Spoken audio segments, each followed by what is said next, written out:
Hi, everybody. Today is March 31st, which is celebrated as Cesar Chavez Day. Cesar Chavez was really important in making sure that farm workers in California had the rights that they need to stay healthy and safe while farming. And today, I wanted to read a book for you called Harvesting Hope, the story of Cesar Chavez. Join me and read the book, and then I'll check back in at the end. And illustrated by Yuri Morales.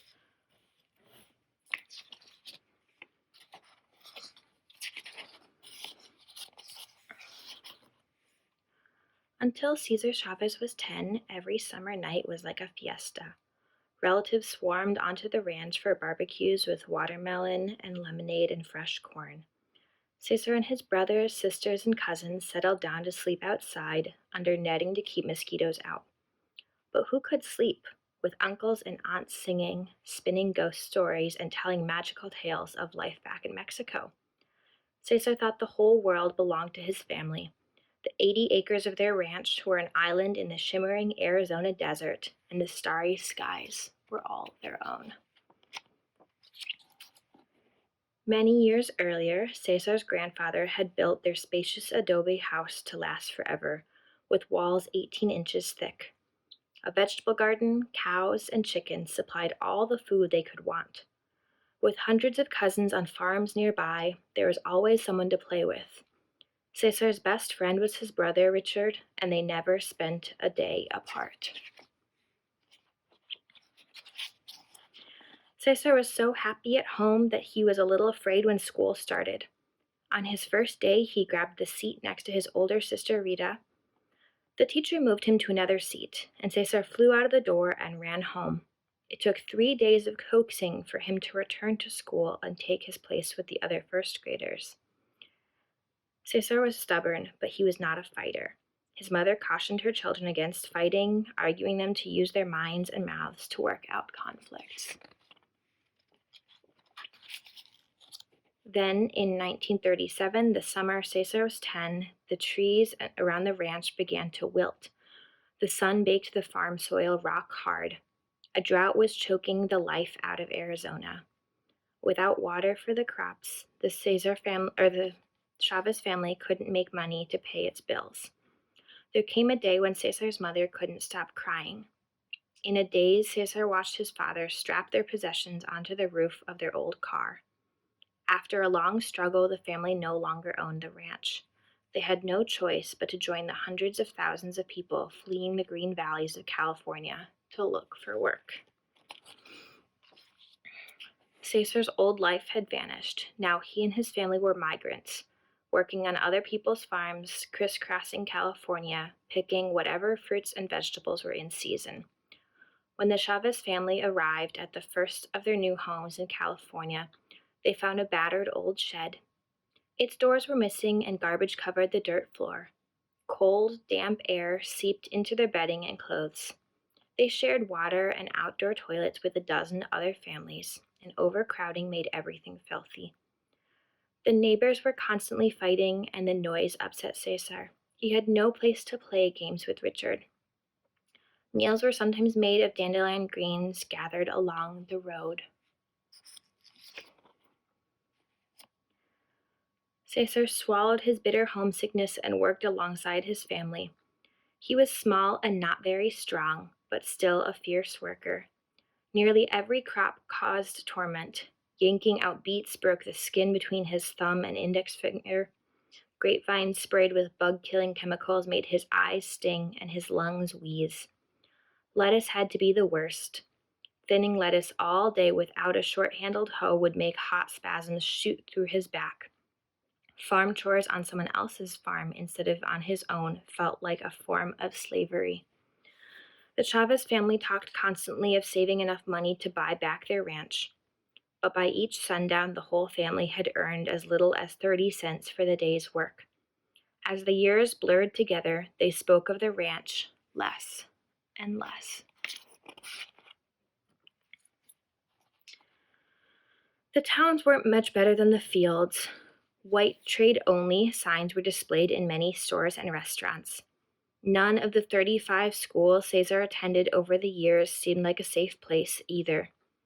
Once, after Cesar broke the rule about speaking English at all times, a teacher hung a sign on him that read, "I am a clown. I speak Spanish." He came to hate school because of the conflicts, though he liked to learn. Even he considered his 8th grade graduation a miracle. After 8th grade, he dropped out to work in the fields full time. His lack of schooling embarrassed Cesar for the rest of his life, but as a teenager, he just wanted to put food on his family's table. As he worked, it disturbed him that landowners treated their workers more like farm tools than human beings. They provided no clean drinking water, rest periods, or access to bathrooms. Anyone who complained was fired, beaten up, or sometimes even murdered. So, like other migrant workers, Cesar was afraid and suspicious whenever outsiders showed up to try to help. How could they know about feeling so powerless? Who could battle such odds? Yet Cesar had never forgotten his old life in Arizona and the jolt he'd felt when it was turned upside down. Farm work did not have to be this miserable. Reluctantly, he started paying attention to the outsiders. He began to think that maybe there was hope. And in his early 20s, he decided to dedicate the rest of his life to fighting for change. Again, he crisscrossed California, this time to talk to people into joining his fight. At first, out of every 100 workers he talked to, perhaps one would agree with him. One by one. This was how he started. At the first meeting Cesar organized, a dozen women gathered. He sat quietly in a corner. After 20 minutes, everyone started wondering when the organizer would show up. Cesar thought he might die of embarrassment. "Well, I'm the organizer," he said, and forced himself to keep talking, hoping to inspire respect with his new suit and the mustache he was trying to grow. The women listened politely, and he was sure they did so out of pity. But despite his shyness, Cesar showed a knack for solving problems. People trusted him. With workers, he was endlessly patient and compassionate. With landowners, he was stubborn, demanding, and single-minded. He was learning to be a fighter.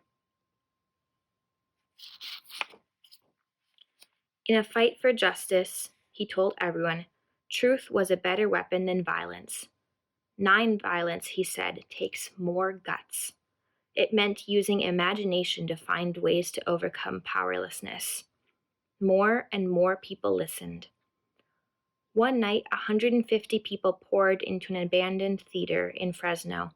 At this first meeting of the National Farm Workers Association, Cesar unveiled its flag, a bold black eagle, the sacred bird of the Aztec Indians. La causa, the cause, was born. It was time to rebel, and the place was Delano. Here in the heart of the lush San Joaquin Valley, brilliant green vineyards reached toward every horizon. Poorly paid workers hunched over grapevines for most of each year. Then, in 1965, the vineyard owners cut their pay even further. Cesar chose to fight just one of the 40 landowners, hopeful that others would get the message.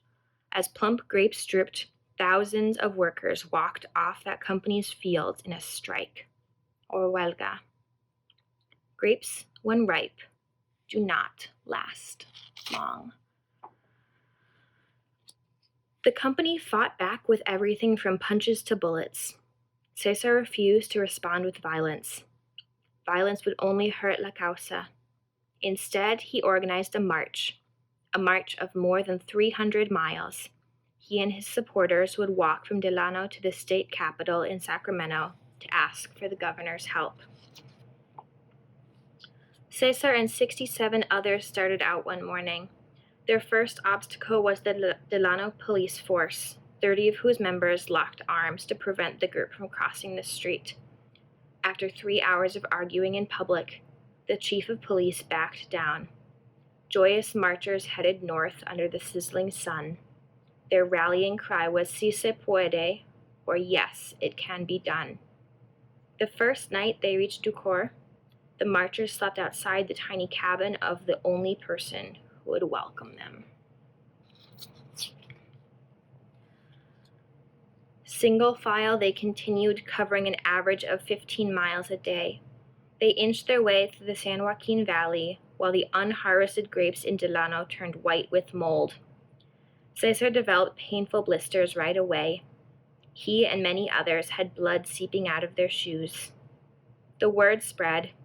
Along the way, farm workers offered food and drink as the marchers passed by.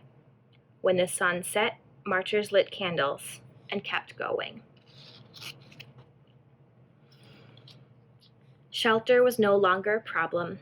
Supporters began welcoming them each night with feasts. Every night was a rally. Our pilgrimage is the match, one speaker shouted, that will light our cause for all farm workers to see what is happening here. Another cried, we seek our basic God-given rights as human beings. Viva la causa. Eager supporters would keep the marchers up half the night talking about change. Every morning, the line of marchers swelled, Cesar always in the lead. On the 9th day, hundreds marched through Fresno. The long, peaceful march was a shock to people unaware of how California farm workers had to live. Now students, public officials, religious leaders, and citizens from everywhere offered to help.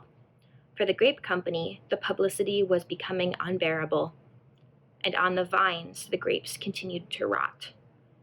In Modesto, on the 15th day, an exhilarated crowd celebrated Cesar's 38th birthday. 2 days later, 5,000 people met the marchers in Stockton with flowers, guitars, and accordions. That evening, Cesar received a message that he was sure was a prank. But in case it was true, he left the march and had someone drive him all through the night to a mansion in the wealthy Beverly Hills. Officials from the grape company were waiting for him. They were ready to recognize the authority of the National Farm Workers Association, promising a contract with a pay raise and better conditions. Cesar rushed back to join the march. On Easter Sunday, when the marchers arrived in Sacramento, the parade was 10,000 people strong. From the steps of the state capitol building, the joyous announcement was made to the public. Cesar Chavez had signed the first contract for farm workers in American history. The parade erupted into a giant fiesta. Crowds swarmed the steps, some people cheering, many weeping. Prancing horses carried men in mariachi outfits. Everyone sang and waved flowers or flags. They made a place of honor for the 57 marchers who had walked the entire journey. Speaker after speaker, addressing the audience in Spanish and in English, took the microphone. You cannot close your eyes and your ears to us any longer, cried one. You cannot pretend that we do not exist. The crowd celebrated until the sky was full of stars. The march had taken its toll. Cesar's leg was swollen and he was running a high fever. Gently, he reminded everyone that the battle was not over. It is well to remember that there must be courage, but also that in victory there must be humility. Much more work lay ahead, but the victory was stunning.